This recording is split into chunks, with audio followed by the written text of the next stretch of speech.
fire breaks out at SPS Technologies in Abington County. The greater Philadelphia area is still recovering from massive damages as windy weather takes over. Following the increase in aviation disasters, is it still safe to fly? Wolf Graham Library is redeveloping its spaces within Widener's growing community.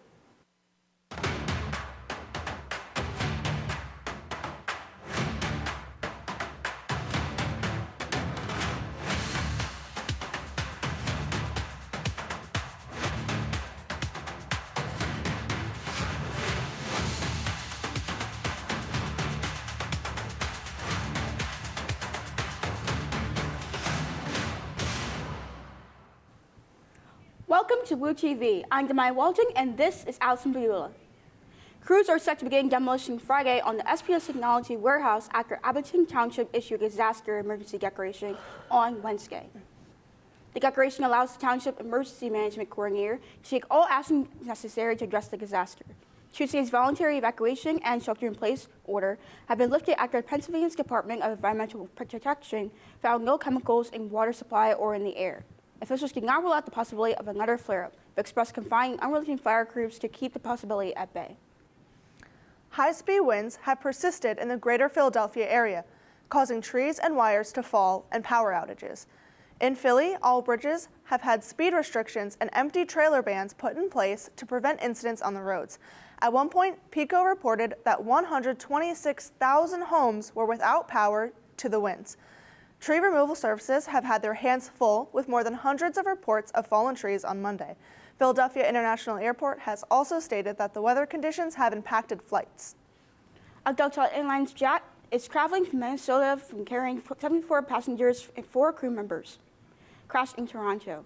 Officials report that the plane during its landing had started to catch on fire as it impacted the runway.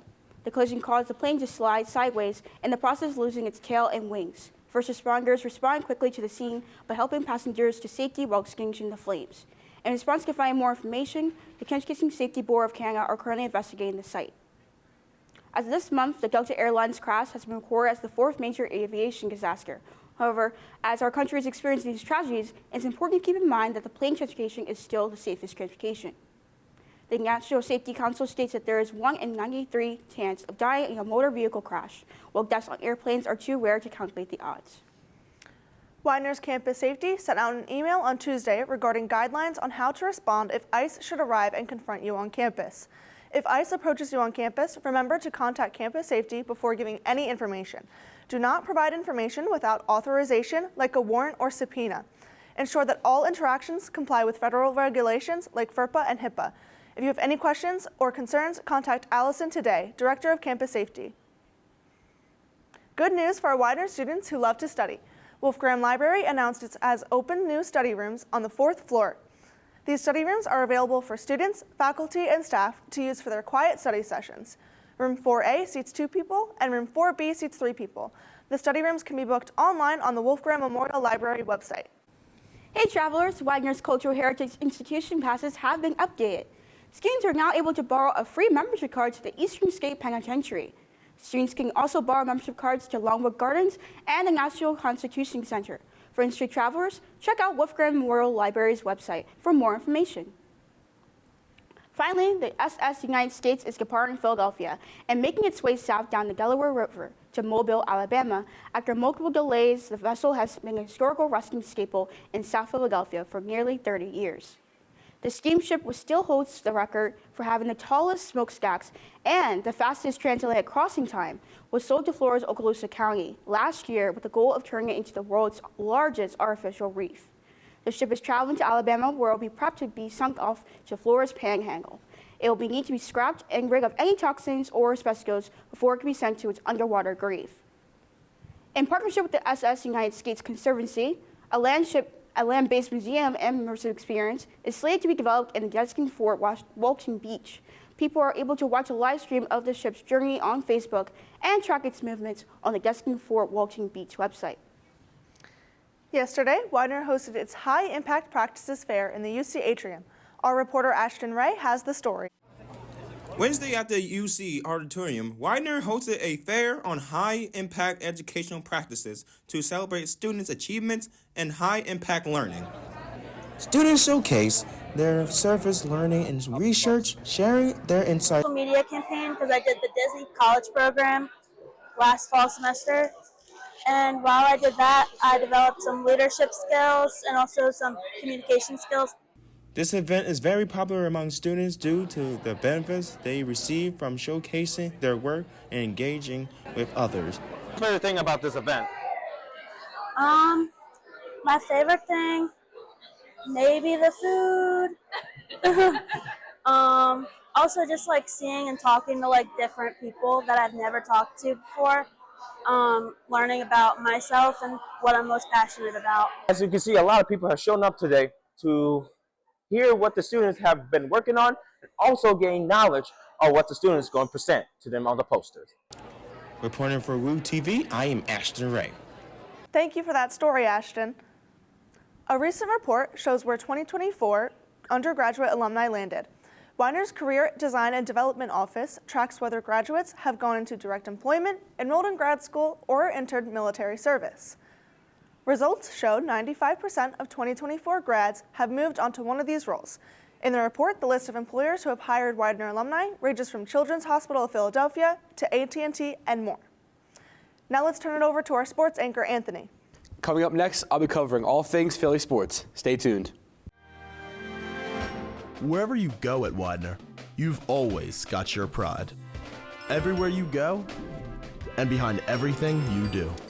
And before you know it, you are working in your field, realizing your life's ambitions before you even leave Widener. If you have a dream, come join us. Widener University. Many roars, one pride.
Welcome back to the Sports Desk. I'm Anthony Fedeli. Kevin Padula is the Philadelphia Eagles' new offensive coordinator, allowing for continuity on the coaching staff and giving the offense and quarterback Jalen Hurts a familiar voice and a like mindset for the 2025 season. Padula joined the team in 2021 as a pass game coordinator, following head coach Nick Sirianni from his previous position with the Colts. Sirianni said, end quote, "Can't be great without the greatness of others," and that is definitely a fact with Kevin Padula and I. Kellen Moore, the former offensive coordinator for the Philadelphia Eagles, has been named the new head coach of the New Orleans Saints. Moore is wasting no time in assembling his coaching staff, and it appears he's looking to reunite with some key staff members from Philly. One potential reunion is TJ Paginetti, the Eagles' assistant offensive line coach since 2013 and a two-time Super Bowl champion. Also, Doug Nussmeier, the Eagles' quarterback coach, has been named the Saints' offensive coordinator. The connections don't stop there. Christian Parker, the Eagles' defensive backs coach, is reportedly being interviewed for the defensive coordinator position with the Saints. If hired, this would create an even stronger Philadelphia influence on the Saints coaching staff.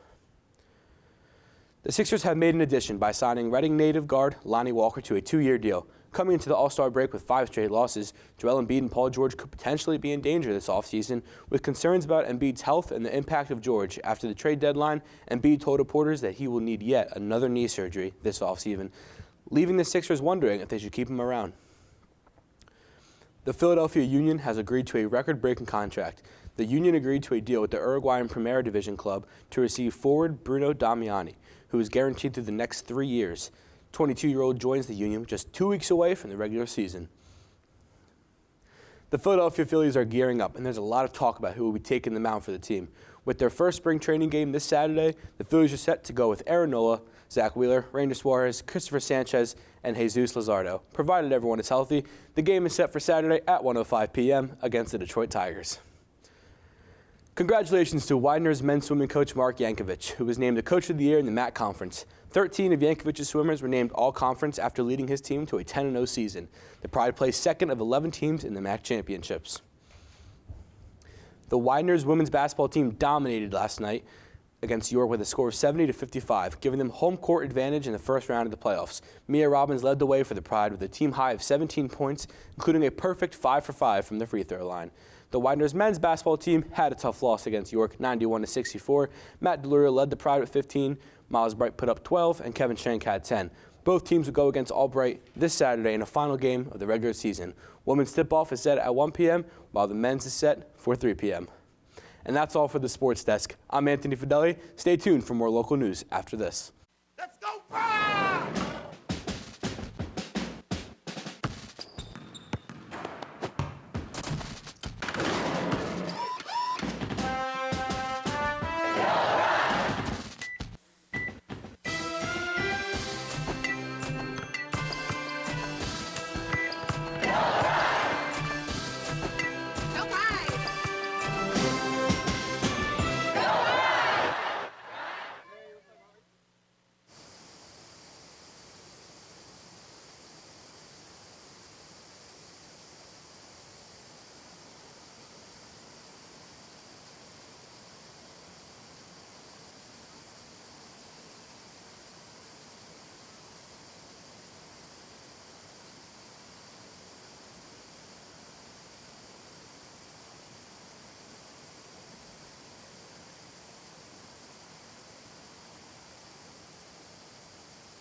The annual music festival, Roots Picnic, has announced its return and powerful lineup for 2025. The two-day music festival will be held at the Mann Center in Philadelphia's Fairmount Park from May 31st to June 1st. Performers include D'Angelo with The Roots, Lenny Kravitz, Meek Mill, Glorilla, and many more. Tickets are now on sale starting around $200.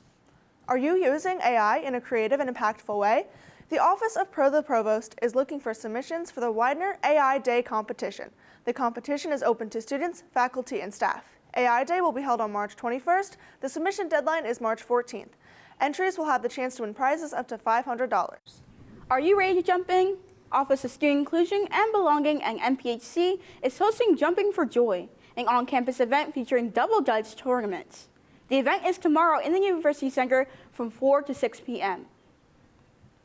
Delta Phi Epsilon is hosting their annual male talent show, Deep for Dude, which raises money for Cystic Fibrosis Foundation.